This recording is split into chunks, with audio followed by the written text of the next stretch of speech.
What's up, marketers? In today's video, I'm going to talk about the 5 biggest mistakes I've made as a media buyer. Now, this is going to include actual mistakes I've made on real client accounts, what I learned from them, and more importantly, how you can avoid them. But I'm also going to talk a little bit about some of the mistakes I feel like I've made with my career. So let's dive in. Now, the first mistake I want to talk about is not QAing a campaign before launching it. Yep, not only have I done this before, but I've also seen a lot of media buyers throw caution to the wind and not checking over their campaigns or ads before launching. Now, something that happened to me pretty early in my career was that I accidentally added an additional zero to my client's $1,000 a day budget, making it $10,000 a day. Now, nothing bad actually happened because the client caught it, but it was really embarrassing for me, and I did have to work really hard to get that client to trust me again. So now every time I launch a campaign or a set of ads, I always do this really quick QA. First, I start at the ad level where I make sure that I have the right UTMs, that I'm driving traffic to the right link or landing page, and that there are no typos in my ad copy. And then at the ad set level, I double check to make sure I'm targeting the right country, that I have the right exclusions, that I'm operating under the right attribution window,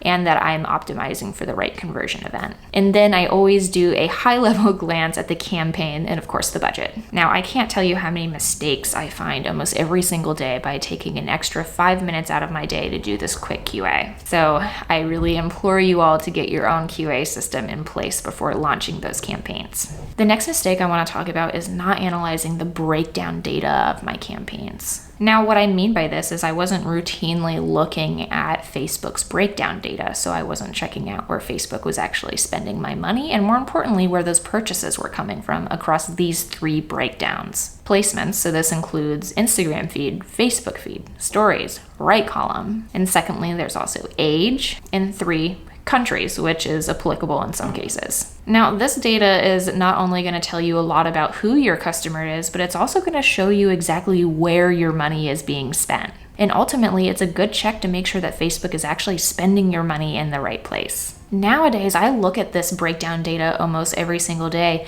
but even recently, I made a mistake on an account where I didn't catch that Facebook was inefficiently spending money in bad placements on one of my accounts. So on one of my accounts, results were actually going down, and I was kind of stumped as to what was happening, but one of my colleagues took a look at where the money was being spent on my placements, and we realized that we actually needed to take that specific ad set off of automatic placements. Now, with all of that said, with the iOS 14 and ATT prompt looming, Facebook actually says that they are going to be phasing out breakdown data, specifically for things like placement and age, which are the most important ones to me. So I don't know, to be determined on this one. This is actually probably the thing I'm most upset about when it comes to iOS 14. Now, the third biggest mistake I've made as a media buyer is being too risk averse, especially as it comes to scaling. So early on in my career, I actually worked with a client that wanted to scale really rapidly, and I actually got in the way of him scaling because I was being too risk averse about the process. Now, what's funny is that I work with a lot of clients who are scaling rapidly or who are spending more than $1 million per month on ads.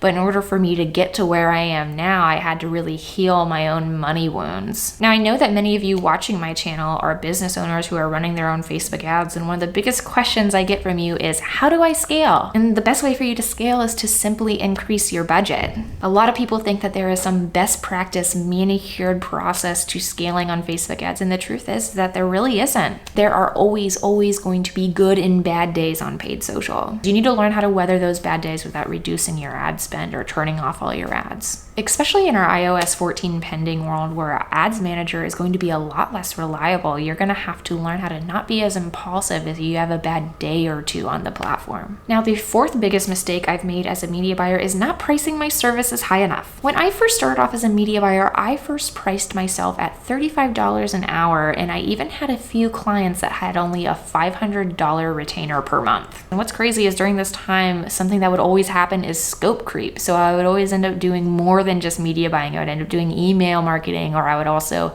do organic social media. And while going the extra mile and doing the extra work is really important in the early days to develop your skill set, I definitely played in that arena far too long. And this also includes when I started working full-time as a media buyer. The best way for you to know that you are being paid fairly as a media buyer is to have other conversations with media buyers about what they're charging. You're also going to need to analyze your skill set fairly and know exactly what you're bringing to the table. But no matter what, what? If you're a new media buyer, you're gonna have to put in a ton of hard work so then you can actually start charging more. The truth is that there are a ton of media buyers and agencies that are charging a lot of money and their work is crap. So what I've learned and what I do now is I try to price myself at a rate that makes me really excited to bring my best self to the job. And for those of you that are curious, I don't actually freelance anymore and I do not have my own agency. I actually work full-time at a place where I am paid very fairly. But if I were to start freelancing again, I'd probably price myself at $500 an hour or $5,000 per month minimum retainer. And this actually has more to do with the kind of clients that I want to work with and the point of scale that they're in. I no longer work with brands that are just starting off because I often find that they have a lot more work to do than just media buying. And number 5, the biggest mistake I've ever made is doubting in my own skills as a media buyer. Now, for those of you that don't know, I actually recently started a new job and I 1000% have feelings of imposter syndrome,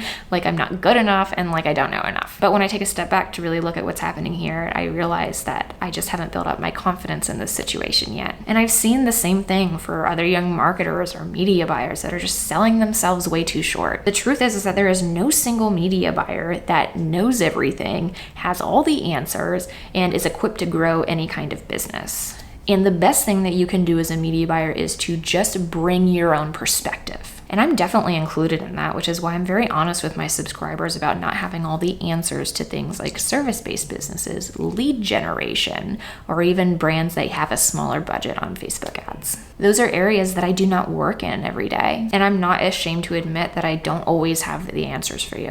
However, this also happens sometimes in my job, where every day is a new problem, a new issue in Ads Manager, and a new business that has a brand new problem to solve. And while this is the very reason why I love my job so much, sometimes I definitely feel like I'm not good enough. The truth is that I have some things that I'm really good at and I really excel at, like client communication, creative strategy, ad account strategy. But there are also things that I really struggle with, like reporting and creating presentation decks and Google Sheets. What I've found is that the people who are most passionate about their work and have honest conversations about where the areas where they're struggling and make plans to improve, those are the people in the businesses that are going to succeed. Thank you for attending my TED Talk. And that's it. Thank you so much for watching this video. Leave me a comment below about the biggest mistake you've ever made as a media buyer. We've all done it, and don't worry, I won't tell your boss. And I will talk with you guys next week. Later, bye.